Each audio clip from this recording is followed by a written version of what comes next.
Hello guys, welcome back to my YouTube channel.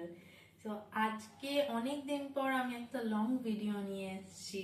আমি আমার একটা পছন্দের রেসিপি তোমাদের সাথে আমি আজকে শেয়ার করব। আমরা তো ডিমের উপরে নানান রকমের রান্না খেয়েছি, কিন্তু আমি যে রান্নাটা আজকে দেখাবো সেই রান্নাটা যদি তোমরা একবার বাড়িতে ট্রাই করো, দেখবে বারবার তোমাদের খেতে ইচ্ছা করছে। তো চলো দেরি না করে আমাদের শুরু করা যাক রান্নাটা।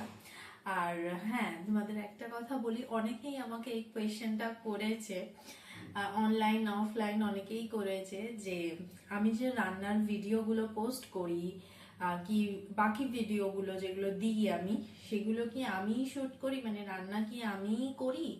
তো আমি তাদেরকে বলি আর আমি সবাইকে বলি যে হ্যাঁ, আমার চ্যানেলে তো আমিই করব, রান্নাগুলোও আমিই করি।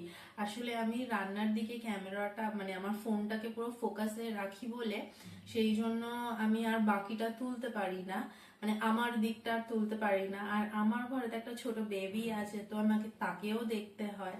তো আর সেই জন্য আমার আর তোলা হয় না, মানে আমার নিজেকে আর তোলা হয় না। তো যাই হোক, সবার ক্লিয়ার হয়ে গেল যে রান্না আমিই করি। যা যা তোমরা আমার চ্যানেলে দেখো, যা ভিডিও দেখো পুজোর রান্নার যাবতীয় সবকিছু আমিই শুট করি, আমি এডিট করি, আমিই দিই। তো যাই হোক, আর আমার চ্যানেলের ভিডিও যদি তোমাদের ভালো লেগে থাকে তো প্লিজ একটা লাইক শেয়ার সাবস্ক্রাইব করে দিও। তোমাদের একটু সাপোর্টে আমার কিন্তু চ্যানেলটা খুব ভালো গ্রো করবে আর আমারও খুব ভালো লাগবে।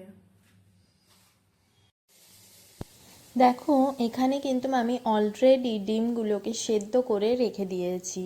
আর এখানে আমি ডিমগুলোকে কিভাবে কেটেছি সেইটা দেখানোর জন্য আমি কিন্তু দুটো ডিম রেখে দিয়েছিলাম, বাকিগুলো কেটে নিয়েছিলাম। তো দেখো, সুন্দর করে আমি কিন্তু ছুরি দিয়ে কেটে নিয়েছি, আর দেখতেও কিন্তু দেখো বেশ ভালো লাগছে। ঠিক ওরকমই আর একটা ডিম আমি কেটে নেব।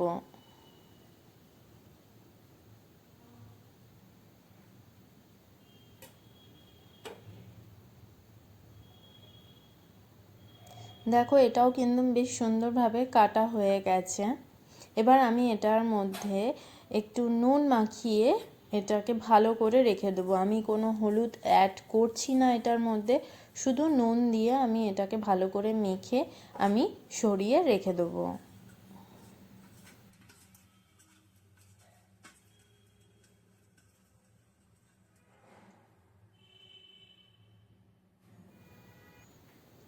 এবার আমি প্যানেতে একটু অয়েল দিয়ে দিলাম। আমি এখানে সাদা তেল ইউজ করেছি।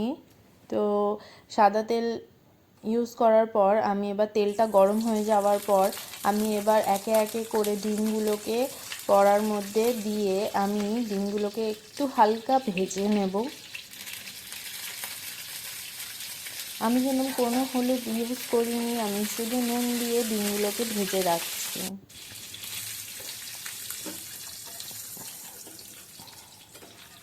দেখো, ডিমগুলো কিন্তু ভাজা হয়ে গেছে। এবারে আমি ডিমগুলোকে তুলে নিচ্ছি।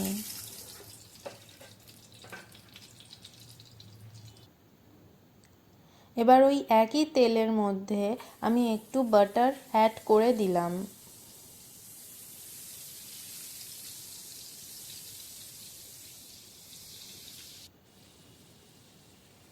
এরপরে আমি একে একে করে তেজপাতা, গোটা গরম মশলা, এলাচ, লবঙ্গ আর শুকনো লঙ্কা দুটো দিয়ে দিলাম। দিয়ে ভালো করে ওটাকে আমি নাড়াচাড়া করব, কি একটু লো ফ্লেমে, তাহলে একটা সুন্দর একটা অ্যারোমা বেরাবে।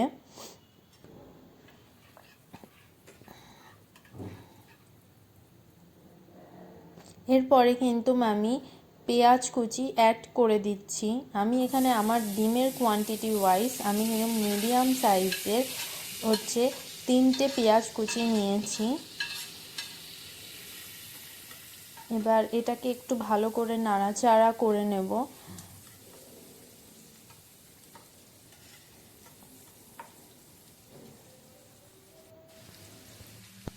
এবার এর মধ্যে আমি একটু লবণ অ্যাড করে দিলাম, কারণ হচ্ছে যাতে পেঁয়াজটা খুব তাড়াতাড়ি গলে যায়, সেই জন্য আমি লবণ অ্যাড করে দিলাম। সামান্য দেবেন, কারণ বাকি রান্নাটাতেও দিতে হবে। তো এরপরে আমি এবার এটাকে একটু ঢেকে দেব, তাহলে আর ফ্লেমটা মিডিয়াম ফ্লেমে রাখবো। আর আমরা একটা পেস্ট বানিয়ে নেব, সেটা হচ্ছে 3 চামচ, বড় চামচের 3 চামচ আমি এখানে টক দই নিয়েছি, আর একটু কাজু বাদাম নিয়েছি আমি 10-12টার মতন কাজু বাদাম এর মধ্যে অ্যাড করে এই দুটোকে দিয়ে আমি একটা পেস্ট বানিয়ে রেখে দেবো।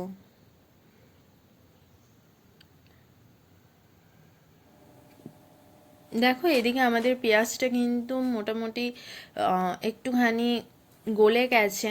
এবার কিন্তু আমরা এর মধ্যে অ্যাড করে দিতে পারি হচ্ছে আদা রসুন পেস্ট।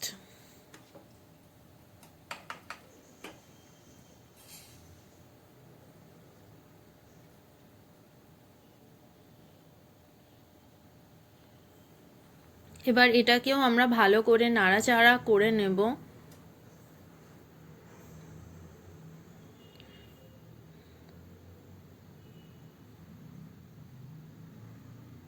এই রান্নাটা কিন্তু জিরা রাইস, ফ্রাইড রাইস, নান, রুটি সব কিছুর সাথেই তোমরা খেতে পারো, পোলাওয়ের সাথেও খেতে পারো। এই রান্নাটা কিন্তু খুব সুন্দর, তোমরা একবার করলে বারবার করতে চাইবে। যাই হোক, একটু ঢেকে দিলাম। ঢেকে দেওয়ার পরে ঠিক 2 মিনিট পর দেখো এটা মোটামুটি হয়ে গেছে। এরপরে মশলাগুলো অ্যাড করব। আমি ছোট চামচের 1 চামচ আমি ধনে গুঁড়ো, জিরে গুঁড়ো আর 1/2 চামচ গরম মশলা গুঁড়ো আমি অ্যাড করেছি এর মধ্যে।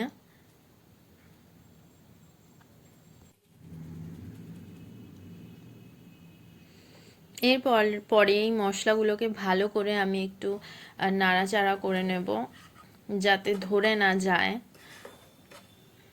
অনেকেই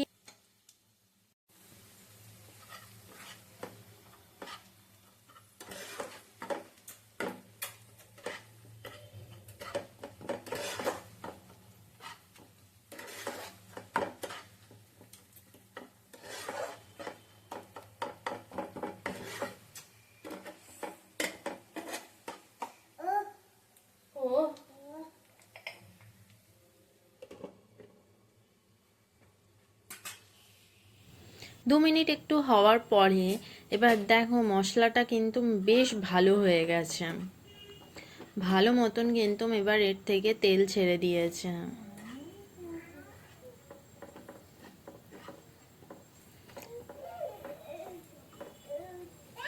এবার এর মধ্যে আমরা অ্যাড করব যে পেস্টটা বানিয়ে রেখেছিলাম, ওই পেস্টটা অ্যাড করে দেব।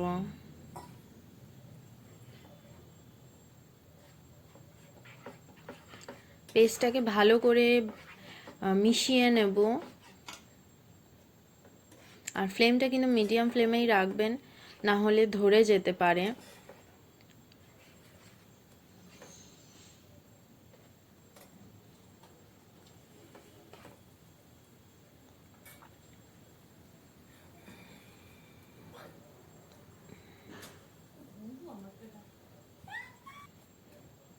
দেখুন কত সুন্দর কালার এসছে। আর আমি একটু সামান্য ওয়ার্ম ওয়াটার ইউজ করেছি এখানে, সামান্য পরিমাণে একটু ওয়ার্ম ওয়াটার দিয়ে দিলাম।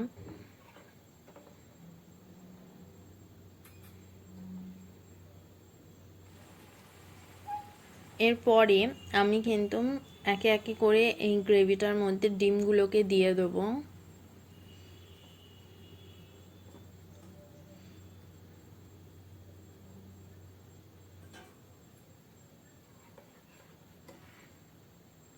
এবারে ভালো করে গ্রেভিটার সাথে ডিমগুলোকে ভালো করে মিশিয়ে নেব, যাতে ডিমের ভেতরে যে টেস্টটা সেটাও যেন পাওয়া যায়। আবার একটু ঢেকে দেব।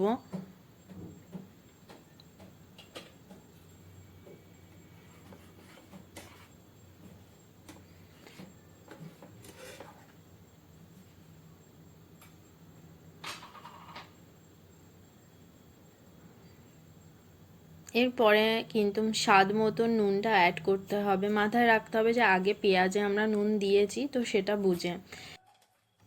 এরপরে কিন্তু আমরা দেব হচ্ছে আমুলের মিঠাই মেট।